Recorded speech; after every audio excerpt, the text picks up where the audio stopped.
కాండం 13వ అధ్యాయం. మరియు యెహోవా మోషేతో ఇలాగు సెలవిచ్చెను, ఇశ్రాయేలీయులలో మనుషుల యొక్కయు పశువుల యొక్కయు ప్రథమ సంతతి అనగా ప్రతి తొలిచూలు పిల్లను నాకు ప్రతిష్ఠించుము, అది నాదని చెప్పెను. మోషే ప్రజలతోని ఇట్లనెను, మీరు దాసగృహమైన ఐగుప్తు నుండి బయలుదేరి వచ్చినప్పుడు వచ్చిన దినమును జ్ఞాపకము చేసుకొనుడి. యెహోవా తన బాహుబలము చేత దానిలో నుండి మిమ్మల్ని బయటకు రప్పించెను. పులిసినదేదియు తినవద్దు. అబీబను నెలలో ఈ దినమందే మీరు బయలుదేరి వచ్చితిరి గదా. యెహోవా నీకిచ్చెదనని నీ పితరులతో ప్రమాణము చేసినట్లు కనానీయులకు, హిత్తీలకు, అమోరీయులకు, హివ్వీయులకు, యెబూసీయులకు నివాస స్థానమై యుండు పాలుతేనెలు ప్రవహించు దేశమునకు నిన్ను రప్పించిన తరువాత నీవు ఈ ఆచారమును ఈ నెలలోనే జరుపుకొనవలెను. 7 దినములు నీవు పులియని రొట్టెలను తినవలెను. 7వ దినమున యెహోవా పండుగ ఆచరింపవలెను. పులియని వాటినే 7 దినములు తినవలెను. పులిసినదేదియు నీ యొద్ద కనబడకూడదు.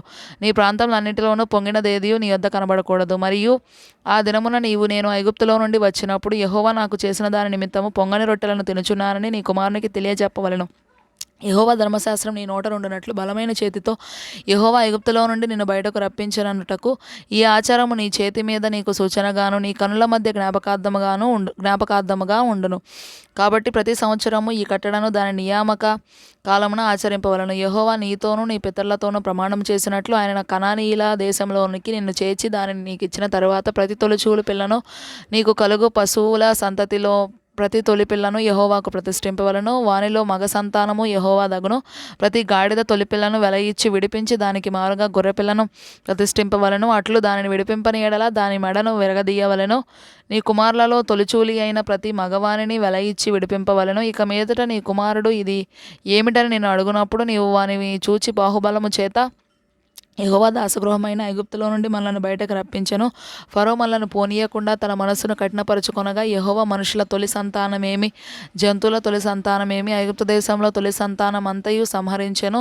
ఆ హేతువు చేతను నేను మగదైన ప్రతి తొలిచూలు పిల్లను యెహోవాకు బలిగా అర్పించుదును. అయితే నా కుమారులలో ప్రతి తొలి సంతానము వెల ఇచ్చి విడిపించుదునని చెప్పవలను. బాహుబలము చేత యెహోవా మనలను ఐగుప్తులో నుండి బయటకు రప్పించెను గనుక ఆ సంగతి నీ చేతి మీద సూచనగాను నీ కన్నుల మధ్య లాట